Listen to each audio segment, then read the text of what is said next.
Hey everyone, got some pretty exciting news today. There is a really good looking, brand new, action combat, loot grind MMORPG currently in development from a fairly well-respected studio, and it's scheduled to release later this year. I was not expecting to kick off 2023 with that news, but here we are.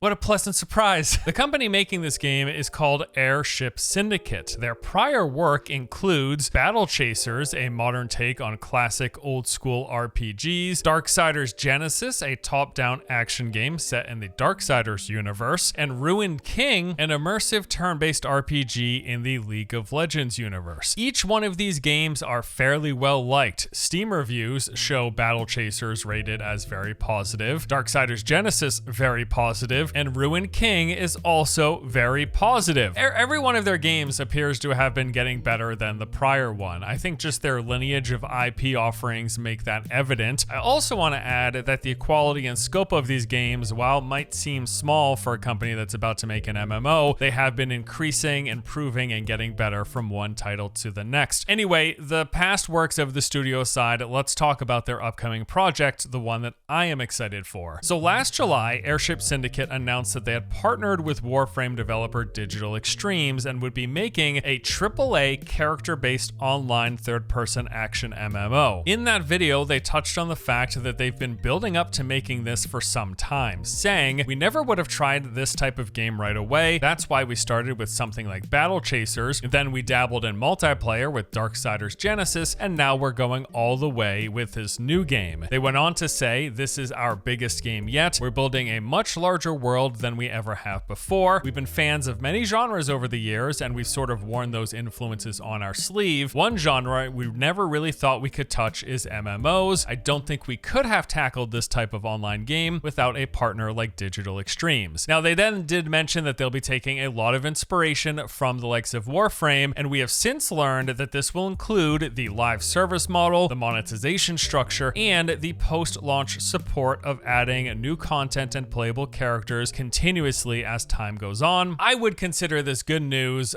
Your opinion may vary depending on your thoughts on Warframe. By and large, I like the game. I've enjoyed and had fun every time I've gone back to it. And if they are following the Warframe model and have the support of Digital Extremes in developing and supporting this game, I think that there's a good chance that that leads to a recipe for success, especially considering the prior work of the studio, how good those games have been and how well received they still are to this day. So what is the game? Well, let's talk about it. It's called Wayfinder. It was officially unveiled this past December at the Game Awards with the release of a 1.5-minute long trailer. This was fairly action-packed, showing some open world exploration with multiple players running around. There was plenty of combat. We saw these different characters fighting a variety of enemies. There was some dungeon gameplay with these groups engaged in boss fights. And then we saw some shots of the social hub, this large town area with a ton of players. Visually, the game's got quite a distinct look. There are some clear inspirations like Wildstar, Darksiders, and dare I say Kingdoms of Amalur Reckoning. I'm getting that vibe here, personally, myself. Now, while the trailer was light on actual details, we do know quite a lot about the game thanks to their website, Reddit AMAs, and some Discord chat. As I said prior, Wayfinder is being described as a character-based third-person action MMO. We'll be taking on and playing these unique characters, kind of think Warframe in this aspect. Everyone's going to have their own distinct playstyles and abilities, and then we're bringing them out on adventures, completing quests, exploring dungeons and open world, fighting bosses, and a variety of other things, all for the sake of gathering crafting materials to make weapons, housing, augments, and more. In terms of the game's structure, they have said it's pretty much going to be exactly like Destiny in that it will consist of open world areas, dungeons within those, and then social spaces. So first there is the open world. These will be shared spaces. You're going to see other players running around and they'll be doing a variety of open world stuff. Beyond fighting monsters and completing quests, these will include public events, world bosses, and then there will be landmarks, vistas, and other secrets to discover, which include the entrances to what are called lost zones. These are the game's version of instance dungeons. They're said to provide endless challenges as they will be procedurally generated spaces with a variety variety of modifiers and affixes to keep things fresh. Using what is called the Gloom Dagger, we'll be able to customize our expeditions into lost zones with various mutators. These will dictate the enemies we encounter, various affixes and boosts that they have, as well as the crafting materials that we get as a reward. Outside of that, there are the towns or social hubs. Here you'll be chatting with NPCs to pick up quest and daily jobs. This is where you also get ready to set out for expeditions. You can craft weapons and gear, and there's going to be a system of customizable player housing. And this isn't just like hanging out and looking at the furniture and decorations you have. They've actually said this will also act as a second paper doll of sorts where you can upgrade and augment your character's power. So that is the general game structure. We've got open world areas to explore, pretty much everything you expect from open world MMO spaces, other characters running around, other players, things you'll be doing, fighting, gathering resources, exploring, finding the entrances to those dungeons, and then those dungeons you'll go into, they are procedurally generated in layout, and they'll have all sorts of modifiers. You do all of this to farm for resources, for crafting, for the player housing, and then you hang out in the social hub. That's the structure. That is the gameplay loop. Let's talk a little bit about these characters, which do appear to be modeled after Warframe's frames. So in Wayfinder, we'll be playing as distinct characters. These are each fully voice acted with their own unique abilities, playstyles, and backstories. Currently, the game looks to be launching with 6 different Wayfinders. There is Wingrave, who excels at close combat. He specializes in supporting allies, summoning shields of light, and healing his team. Silo mixes melee and range combat. He's got a host of tactical tools. He can distract foes with illusions, slow them with oil, and then set them ablaze. Nis is basically the rogue, a mobile shadow dancer, dashing between enemies, concealing herself with Cloak of Shadows, and then striking enemies down with spectral blades. Senja is a in-your-face brawler on the front lines, blasting enemies with all sorts of lightning-infused skills. And then there is Kairos, a ranged glass cannon, can scatter foes with blast of raw energy, forms arcane shields, and crushes enemies with massive shockwaves. There is a 6th Wayfinder as well, although as of now, that has yet to be revealed. So each of these characters will have 4 base unique skills as well as a signature weapon. However, they have said that there are 4 different weapon classes in the game and that each character can equip any weapon they choose, and each weapon will also have unique abilities. So as an example, you might find one dual blade that causes the auto attacks of your character to slow enemies down, while later you could find another dual blade which gives you access to a brand new dashing movement skill. Essentially, the weapons, beyond having their own attack patterns, will also be access to new abilities and things to alter up your playstyle. They say these abilities allow for further customizing how you play and build your Wayfinder, and they will continue to expand on not only the weapon classes available, but also weapons within each class in future updates. Although the base characters are very distinct, there is also going to be customization. You can visually customize your Wayfinder to make one Wingrave look different from another one, but then also how you play that character will be adjusted by what weapons you use, the various mods that you apply, as well as a system of talents and skill trees. On top of that, they've said that you can switch between characters at will. So yes, this system does seem very akin to what Warframe does with their frames. I guess another example would be what Firefall did with their frames as well. These are essentially their own confined classes, and you can swap between them. They say at will. I don't know if that means like in the middle of combat or if you're going into town to swap your Wayfinder, but you'll be swapping these on a regular basis. You're not just like, I'm not just making a Wingrave and only playing as Wingrave until I make another character. I can swap between all of the Wayfinders that exist, although there will be some sort of unlocking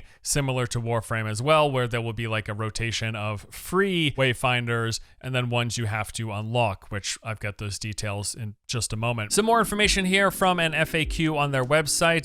In terms of playing solo, they say that Wayfinder is a social game at heart, but it also features main story quests, side objectives, and other stories that can be experienced solo. However, a lot of the game's more challenging content will require you to play with other people, to play in groups. In terms of what business model they will be doing and what they will be selling, they are basically modeling and going off of what Warframe does. They say, with the help of Digital Extremes, we will fully embrace Warframe's free and fair monetization. soon, everything we will be selling in game will be earnable via play. Now, not everybody loves this system. In particular, I know Warframe gets slammed very often for how grindy it is without paying. You've got like basically long craft times for various things in the game, weapons and stuff like that. I personally, in my sort of more casual approach to the game, like revisiting Warframe every year or every other year, every time I've gone back, I've never felt like I hit a wall that was so offensive that it really bothered me. I usually jump back in, play for a few days, a couple of weeks, enjoy my time, and then leave. But I do appreciate that it is likely that if this is going to be a game you're going to be playing consistently, expect there to be some grind in there, because it is a free-to-play game and they will be going off of the Warframe model. So that's some information from the FAQ, but there was also a Reddit AMA that had a ton of questions they answered that went into some extreme detail about various systems, aspects, the structure of the game, type of content, customization, progression, all of that. I want to touch on some of the bigger things. First up, they were asked, besides the weapon that you're using, what will mechanically separate my character from someone using the same one? Their response was, there are a few things that will make you stand out from, say, another Wingrave who's also using a two-hander. First, which two-hander am I using, as each of them will come with a unique ability, different stat breakdowns, different echo socket alignments. Two, what echoes do I have socketed? So they say depending on what socket you have, these are going to have different stats. Some echoes come with more than just stats. And then do I specialize my Wingrave into break power so I can open up enemies for my teammates? Or maybe I've got a couple of echoes that can change how I play completely, like an echo that gives me a buff when I double jump with a cooldown paired with another one that sends out a shockwave or an air slam. Really cool different combinations of skills that are not just coming from the base skills that your character has. Also, what ability upgrades did you choose? Each ability can be upgraded as you level, and you won't get enough points to upgrade them all. They'll all provide benefits outside of just stats that can change up how you play. And then there are weapon masteries and talents. There are consumables, which will mix things up. Then there are also accessories that you will equip, which add further customization and differentiation. And I am really happy to see all of this, because when I first heard that we've got these Wayfinders and they have 4 unique abilities plus the weapon that you used that can have an ability, I was like, okay, so are we just talking like 5 skills and the only customizable one is the weapon that you're using? No, clearly there is a lot more depth here between changing the skills, the weapons and their differentiating skills, the echoes that are within that, and various modifiers and additional things that you can add on top of that.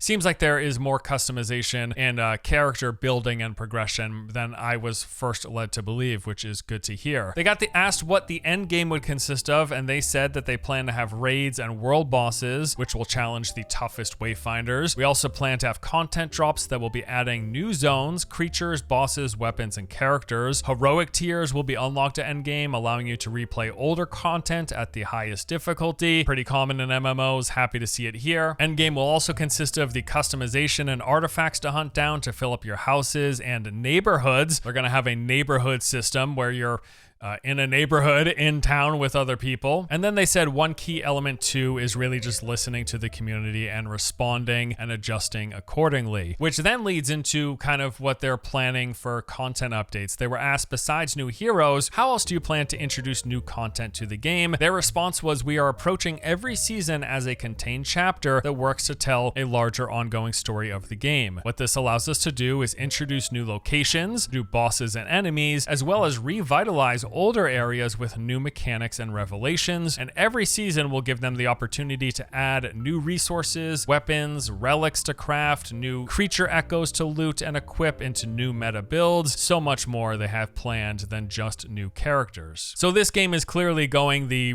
regular old live service route of seasonal updates, adding content throughout those seasons. Of course, this all hinges on whether or not the game is popular and maintains a player base. The more popular it is, the more likely it is to get continual seasons with larger updates. That is something we will just have to wait to see how it plays out. They were asked to give a rough estimate of how much of the game is open world versus instance. The response was, it's hard to estimate, but both are very important to the game. Open world areas have a lot of group activities like events and world bosses. Players can spend a lot of time there exploring, looking for secrets, or seeing what new things have cropped up every day and week. And then the dungeons, while not as big as the open world, will be very replayable, especially with the mutators. In many ways, it'll be up to each player's preference of what they're spending most of their time doing. They were asked how we will be unlocking characters and if it would be similar to Warframe. They responded saying, characters will be obtainable via crafting as well as with outright purchases. We will have no loot boxes or gacha to get characters, as we are fully embracing Warframe's model. We also will be introducing a system in which Wayfinders can unlock additional powers through an awakening. This will increase their max level, their overall power, echo capacity, echo slots. So it's like an enhanced version of the base characters. This all again feels very, very similar to what Warframe is.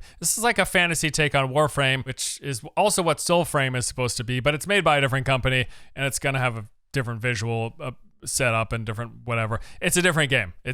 This is not Soulframe, but it's also kind of like Soulframe. Considering the game will be free to play, I am totally fine with them having the system of some free Wayfinders, and then you can either grind to unlock or pay to unlock additional Wayfinders. As long as the system seems fair and the grinding doesn't seem too egregious enough to the point where you might want to spend some money to unlock one here and there. Totally reasonable way to do a free to play loot grindy game. I do, really. And then there were some other questions. There was actually a lot of other questions. This AMA was huge, but things like, are there going to be guilds? Their response was they're going to have some sort of guild system, and they might even have some sort of guild housing. There will be jumping puzzles out in the open world or something like that. They're going to have all sorts of high rare systems. You know, it's a loot game, so there's color rarity tiers, and then there will be like super ultra rares that you can occasionally find. As I mentioned at the top, this was a pretty pleasant surprise. Now, I happened to miss this announcement at the Game Awards. I was really busy at the time. I didn't watch it live, and I put out my video of the upcoming 2023 MMOs, and this one was missing because I frankly at the time just didn't know about it. A lot of people asked me, hey, what about Wayfinder? Have you seen Wayfinder? I hadn't. Now I have.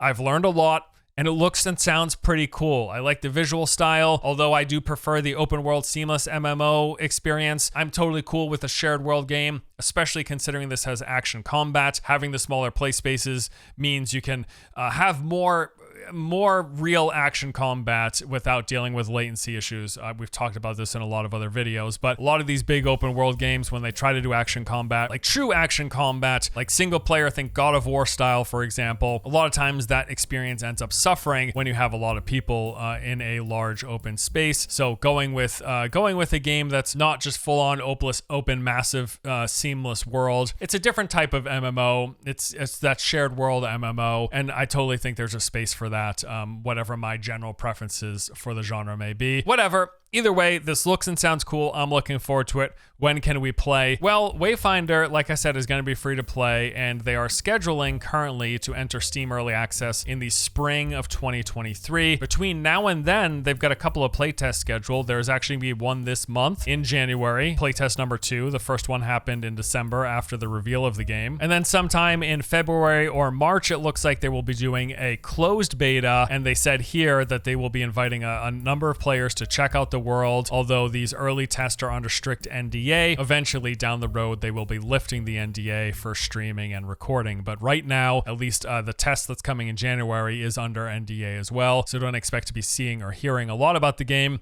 And if you do, it's because someone's about to get banned from the test. And then in the spring 2023, vague, but maybe April, May-ish, they will be entering early access, first coming to PC and PlayStation consoles. And then the full release is supposed to be happening in late 2023, at which point it will be coming to all consoles as well as PC. This looks cool. I am looking forward to seeing and learning more. I'm just excited. This was a real pleasant surprise. Looks awesome. Happy and fairly confident because of the company making it and their support from Digital Extremes. I think that's a good marriage of groups that could potentially make something really awesome. I'm excited for it. Expect to hear more and see more coverage from me on Wayfinder. That does it for me today, though. Thank you for watching. Hope you enjoyed the vid. I'll see you later.